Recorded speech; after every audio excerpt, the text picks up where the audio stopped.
Welcome to Spotlight Advanced. I'm Liz Waid. And I'm Bruce Gulland. Spotlight uses a special English method of broadcasting. It is easier for people to understand, no matter where in the world they live.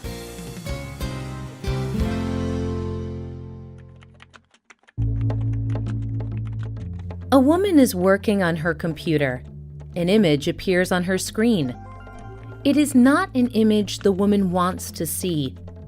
In it, a man is killing a dog. The woman quickly dismisses the image. Soon after, another image appears. This image is also difficult to look at. In it, two people are performing violent sexual acts. The woman dismisses this image too. Watching these images is clearly difficult for the woman.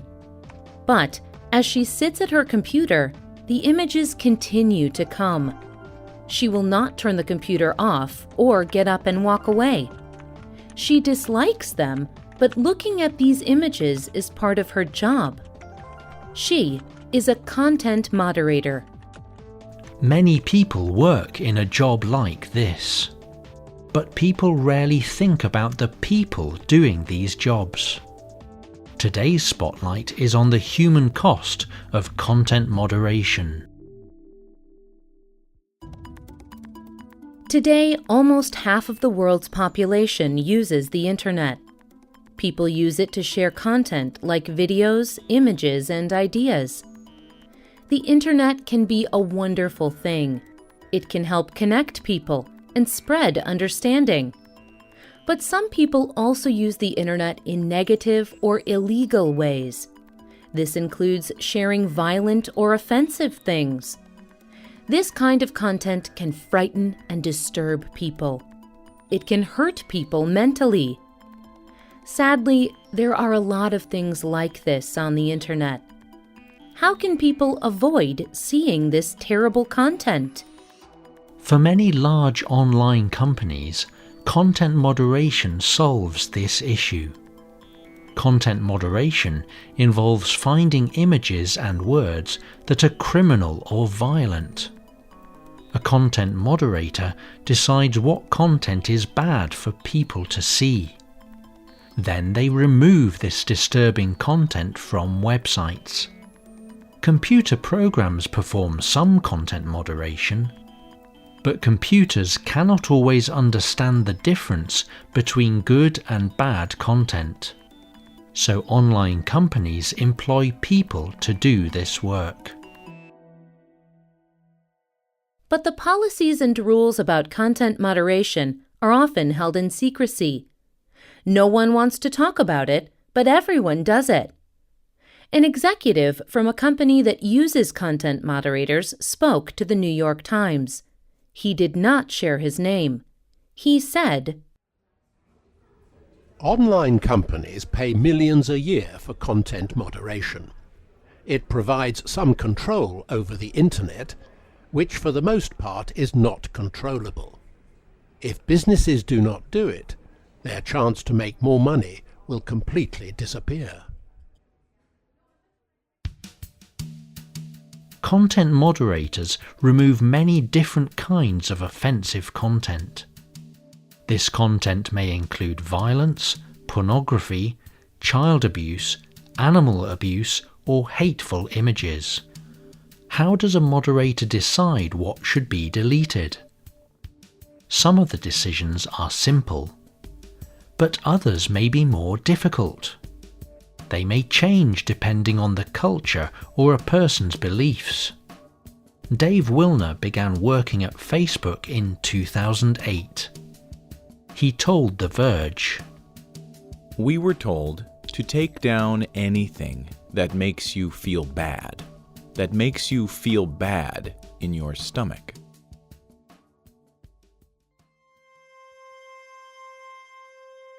Seeing these terrible things has a cost. For example, a content moderator could see 100 terrible images or videos in a day. Seeing this many horrible images can be very bad for a person. Many moderators are not prepared to see so many terrible things, and it is a job that becomes more and more difficult over time. Rob is a former moderator for YouTube. He tells Wired magazine, "Everyone reaches their limit, usually between 3 to 5 months. You just think, what am I spending my day doing? This is horrible." Some content moderators develop mental problems. The stories and images that they see change how they think about the world. Some moderators become anxious or fearful. Other moderators become depressed. Rob experienced this. The videos he watched every day made him feel horrible.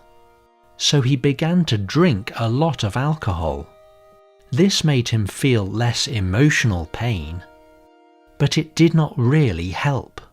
He tells Wired, "If someone made a video of violence against animals, they were usually the one who hurt the animal. That person was proud of it, and seeing it from the eyes of someone who was proud to do a horrible thing, not just a news report about it, it hurts you worse. It just gives you a much worse view of humanity."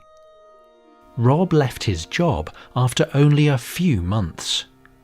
He could not deal with what he had to see.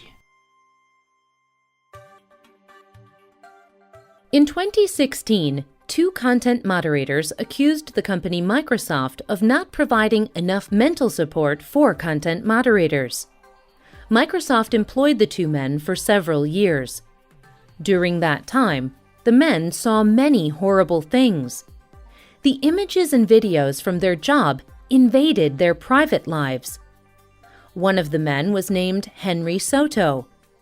During his time at Microsoft, he saw many child pornography videos. These images of sexual acts, including children, affected Soto deeply. Now, he cannot even see his own son without thinking about them. Microsoft says that they employed a counselor to talk to Soto about his mental health, but Soto says that this was not enough. Many content moderators feel that companies do not treat them well. Many are from poor countries and are not paid well. No one warns them of how difficult their jobs will be. Ben Wells is the lawyer representing Henry Soto against Microsoft. He told Al Jazeera why it is important for businesses to address these problems. These internet service providers and tech companies make billions of dollars.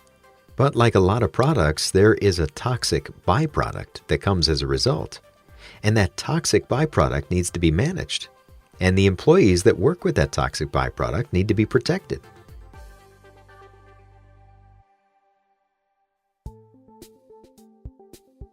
Terrible content will always exist on the internet, so websites will continue to need content moderation. Making the internet safe for all people seems like a good policy.